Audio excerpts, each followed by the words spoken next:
did we just witness maybe one of the greatest Sunday Night Football games in the history of Sunday Night Football? And I feel like we continue to keep raising that bar over and over again when it comes to this. Like we just saw a Thursday Night Football game a few weeks ago, not even just last week, with the Rams and the Seahawks, where we's like, okay, maybe this is the greatest Thursday Night Football game of all time. Now we see a game that we have never seen before. We've never seen a 7-7 tie, a 14-14 tie, a 21-21, a 28-28 tie, all in the same game.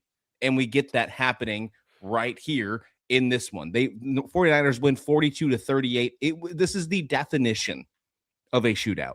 This is the definition of a shootout. Brock Purdy, 303, 3 touchdowns, interception on the very first play of the game, turns around and throws 300 yards in the face of the Bears, right? Caleb Williams on the flip side, 332 touchdowns and an interception. This is one. This really makes you worried about maybe the defense of these teams, but it also shows you that we are in for one heck of an NFL playoff coming in a few weeks.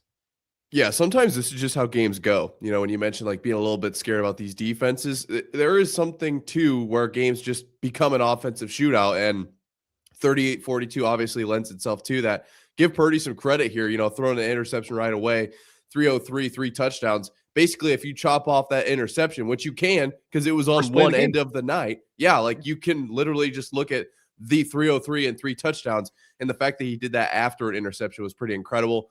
I know we were talking a little bit before the show, and you were talking about how good the 49ers are. My first question was, does this show that the Bears are a legit contender in the NFC? Because this is no, 38 points, 26 of them came in garbage time. Like, this is a real good showdown from the Bears. No, this is both ways. This is the fact that we are probably most likely going to see. This is a potential one. This is potentially could be the wild card matchup. There's a scenario where we get this exact same game just in Chicago, week 1 of the wild card. Like there's a possibility. Now there's also a possibility that the 49ers are the number 1 seed. There's a possibility that the 49ers still win the NFC West. The only unpossibilities here with the NFC West is that with the win on Sunday night, the Rams no longer can win the NFC West. It's either the Seahawks or the 49ers, and we're getting that on Saturday night, by the way. So if you think that we are done, with the bangers on primetime football, we might have one tonight on Monday Night Football between the Falcons and the Rams. Remember, the Rams do have the Falcons' number 1 pick, so there's a lot to play for in that game. And then what we have Saturday with playoff implications, Sunday Night Football next week with playoff implications. It's insane. But when you're looking at the Bears, I'm with you. Yeah, they did a lot of work this year.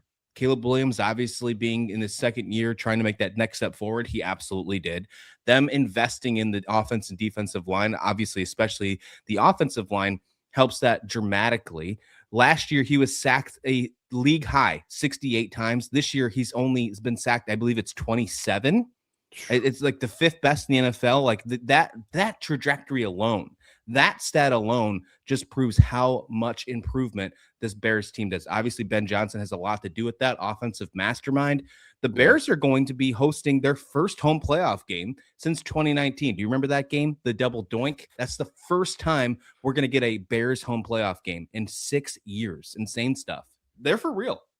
They are very for real. I just wanted to throw that out there because I think that the Bears kind of have this reputation that precedes them, and Caleb Williams has this reputation at this point. And I think it's very reasonable to assume that this team can make a deep run into this playoff, even if you aren't like watching every game and dissecting the Bears. Like, this team could be a legitimate NFC contender, and have the ball bounce their way just a few times. Like you mentioned, getting a home playoff game would be enormous. Getting to play in Chicago as opposed to playing, and obviously warm weather kind of helps both teams, but it's not as of an advantage for that home team as much as Chicago playing at home. So wanted to throw that out there. But I do wonder what you think about this 49ers team, because they have been so close for so long, just knocking on the door, star power everywhere. Is this the year now that Brock Purdy seems to be turning it on, obviously making a push, which it doesn't really feel like he's in the MVP race as much as May and Stafford perhaps, but making a push for that. What do you make of these 49ers? Yeah, I wouldn't put him in the MVP race by any means, just because he was injured. And that's one of the biggest things that the Niners have had to overcome all season long, right, is injuries. At the beginning of the season, Mac Jones was leading the charge and kept them afloat, kept them alive. And maybe that helps Mac Jones find himself a potential starting job next year, or maybe to battle for a starting job, kind of like what Malik Willis has done for the Packers. this season, we're going to have a very fun offseason when it comes to NFL this year, especially in the quarterback conversation. But there were a couple plays last night where I watched Brock Purdy perform and throw some passes, run for some first downs, and I said it out loud. I blatantly said it out loud. My 3-year-old heard me. Don't worry. There was witnesses. I said, Max Jones ain't making that play. That's a Brock Purdy play. And he absolutely won that football game for the San Francisco 49ers. Insane. Christian McCaffrey is looking like MVP form. Christian McCaffrey, he's looking like Madden CMC. He's looking like he's a Carolina Panther CMC. Like before all the injuries, before all the things happened, PFF put out like his results at the beginning of the game where they like introduced the players, and it's like, yeah, he's the 16th best running back in the NFL. There's no world where CMC is the 16th best running back in the NFL. This guy just proved that he still has it. He's still got what it takes. 23 carries, 140 yards. He puts another 40 yards in receiving. You're talking almost 200 yards in total yards for CMC. This San Francisco 49ers team, for everything happening, the inevitable, it seems like we could see this team without George Kittle, without all the injuries that have happened on the defensive side as well, still find a way to potentially win the NFC West, potentially be a number 1 seed. And the playoffs, the NFC playoffs, how crazy this season has been, could run through San Francisco this year. How wild is that? Yeah, especially when you consider how good the NFC West is, right? Like this isn't an NFC South where they're going to run away with it at 12-4. Like it's the next best team is 6-6. Like they are a legit 12-4 in a conference with the Rams, with the Seahawks. Obviously, the Cardinals not quite on that level. So got to give the 49ers credit. They've had an incredible season fighting through every injury and situation that they found themselves in. Obviously, it comes to mind a few guys driving past the stadium.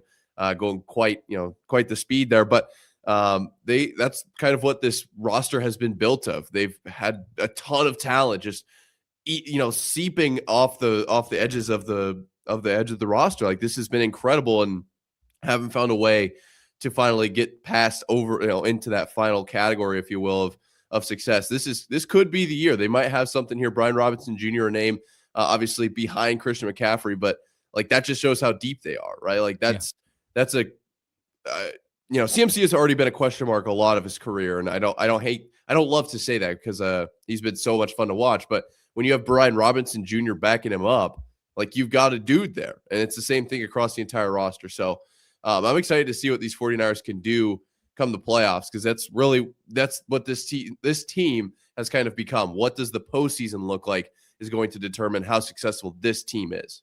The depth is important, and we talk about this, how deep this season is. They keep adding games to the NFL. They're talking about adding an 18th game eventually to the NFL season, and we're seeing teams like the San Francisco 49ers who have been dealing with injuries from the very first game of the year, and they're still finding a way to overcome it. So they're doing really good. Kyle Shanahan, after being 6-11 last year, is finding himself back in the playoffs again, back in a double-digit win column every single time under Kyle Shanahan that the 49ers have made the playoffs.